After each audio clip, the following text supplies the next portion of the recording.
Chairman তারিক রহমান এবং interim গভর্নমেন্টের chief adviser professor Mohammad ইউনুসের মধ্যে একটা সৌহার্দ্যপূর্ণ পরিবেশে মিটিং হয়। মিটিংটার ডিউরেশন ছিল প্রায় 1.5 ঘন্টা। মিটিংয়ের পরে একটা যৌথ বিবৃতি ওনারা দুইজন অ্যাপ্রুভ করেছেন, সেটা এখন রিড আউট করবেন আমাদের national security adviser doctor Khalilur Rahman. বিসমিল্লাহির রহমানির রহিম।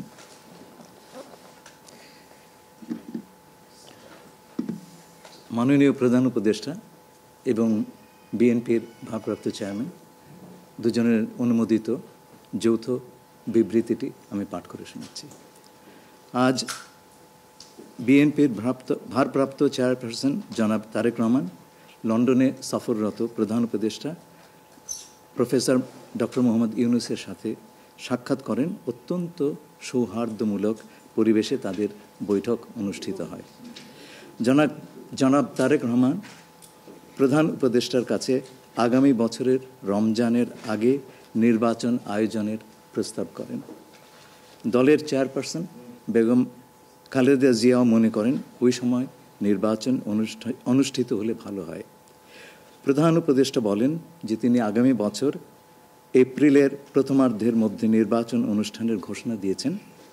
সকল প্রস্তুতি সম্পন্ন করা গেলে 2026 সালের রমজান শুরু হওয়ার আগের সপ্তাহেও নির্বাচন আয়োজন করা যেতে পারে। সেক্ষেত্রে সেই সময়ের মধ্যে সংস্কার ও বিচারের বিষয়ে পর্যাপ্ত অগ্রগতি অর্জন করা প্রয়োজন হবে। জনাব তারেক রহমান প্রধান উপদেষ্টার এই অবস্থানকে স্বাগত জানান এবং দলের পক্ষ থেকে তাকে ধন্যবাদ জ্ঞাপন করেন। প্রধান উপদেষ্টাও জনাব তারেক রহমানকে ফলপ্রসূ আলোচনার জন্য ধন্যবাদ জানান। আপনাদের সবাইকে ধন্যবাদ। আমরা 7টা কোশ্চেন নিব। আপনারা কোশ্চেনগুলো করবেন হচ্ছে আমাদের national security adviser doctor Khalilur Rahman এবং বিএনপির স্ট্যান্ডিং কমিটির মেম্বার আমির খসরু মাহমুদ চৌধুরী। প্লিজ। আমার একটা প্রশ্ন, জুলাই সনদ নিয়ে কোনো কথা হয়েছে কি আজকের বৈঠকে?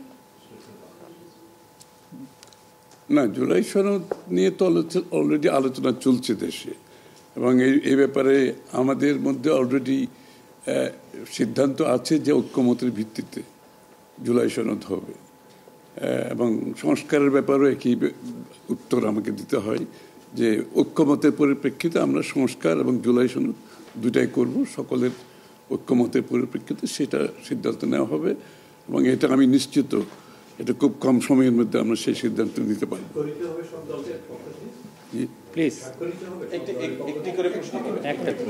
হ্যাঁ, ঐক্যমত যেখানে হবে স্বাভাবিকভাবে ঐক্যমতের পরিপ্রেক্ষিতে যে সিদ্ধান্ত হবে স্বাক্ষরিত তো হবেই, না হওয়ার কোনো কারণ তো নেই। Please please please please please. উনি প্রশ্নটি হচ্ছে যে যেটি বারবার যে কথাটি বলা হচ্ছে যে রুটম্যাপ নির্বাচনের নির্বাচনের একটি সঠিক তারিখ নির্ধারণে আসলে সমস্যাটা কোথায়? একটি সঠিক তারিখ সুনির্দিষ্ট তারিখ এর কোনো সমস্যাই নাই। আমরা কোনো সমস্যা দেখছি না। কেউ দেখলে পারে এটা ভুল দেখছেন। নির্বাচনের সম্পর্কে আজকে যৌথ বিবৃতিতে আমরা বলে দিয়েছি দুপক্ষই, এবং নির্বাচন কমিশন আমরা আশা করব শীঘ্রই একটা তারিখ ঘোষণা করবে।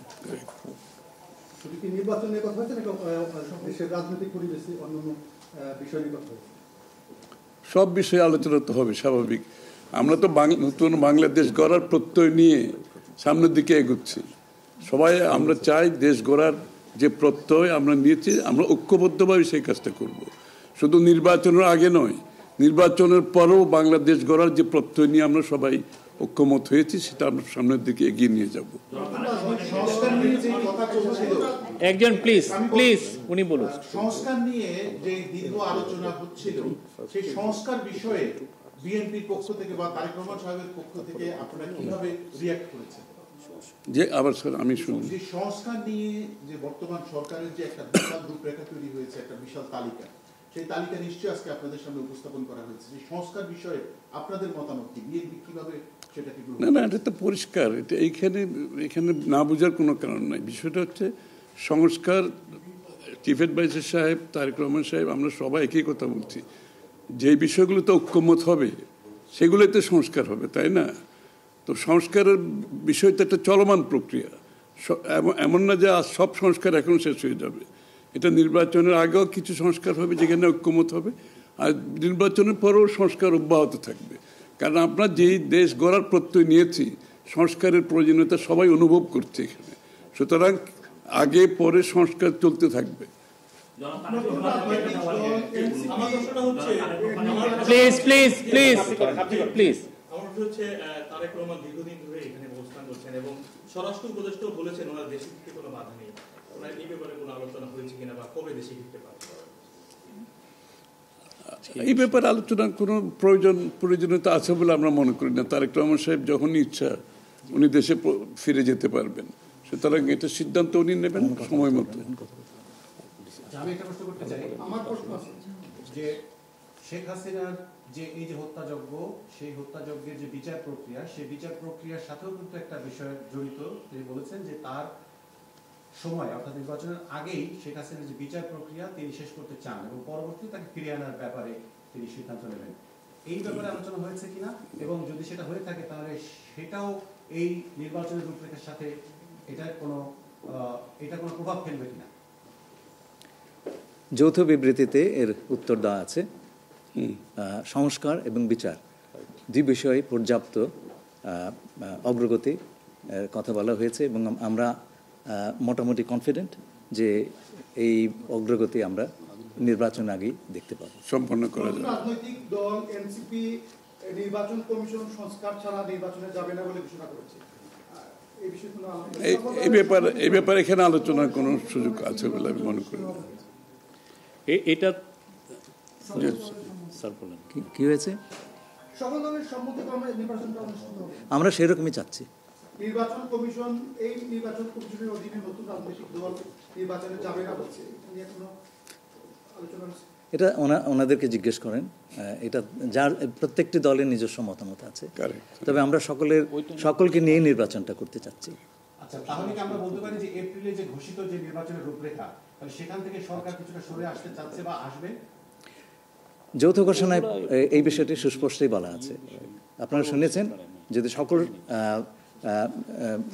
কাজ সময় মতো আমরা করতে পারি এবং বিচার ও সংস্কারের ব্যাপারে পর্যাপ্ত অগ্রগতি হয়, তাহলে নিশ্চয়ই সেটা করা যেতে পারে। এখানে আমি একটু অ্যাড করি যে ইয়ের সাথে, যে মিটিংটা প্রথমে আমাদের দুই সাইডের ডেলিগেশনের সাথে হয়েছে এবং পরবর্তীতে 1 to 1 ওনারা দুজনে দীর্ঘ সময় আলোচনা করেছেন। আপনারা কি সন্তুষ্ট কিনা? নিশ্চয়ই সন্তুষ্ট। শুধু আমরা তো বলছি নির্বাচনের আগে নয়, নির্বাচনের পরেও দেশ গড়ার ক্ষেত্রে আমরা সবাই একসাথে কাজ করতে হবে, নতুন বাংলাদেশ করতে হবে। আর সন্তুষ্ট না হলে তো যৌথ ঘোষণা আসবার কথা নয়। এখন যে বিচার প্রক্রিয়া চলছে বিগত সরকারের বিভিন্ন, আপনি একবার কোশ্চেন করেছেন প্লিজ। না আরেকটা লাস্ট কোশ্চেন নিব, লাস্ট একটা কোশ্চেন নিব। জি, জাতীয় ঐক্যমত্যের সরকার গঠনের বিষয়ে কোনো আলোচনা হয়েছে কি? না, এটা তো নির্বাচন পরবর্তী সিদ্ধান্ত, যারা নির্বাচিত হবে তাদের সিদ্ধান্ত। সুতরাং এখানে তো আলোচনা হওয়ার কিছু নাই।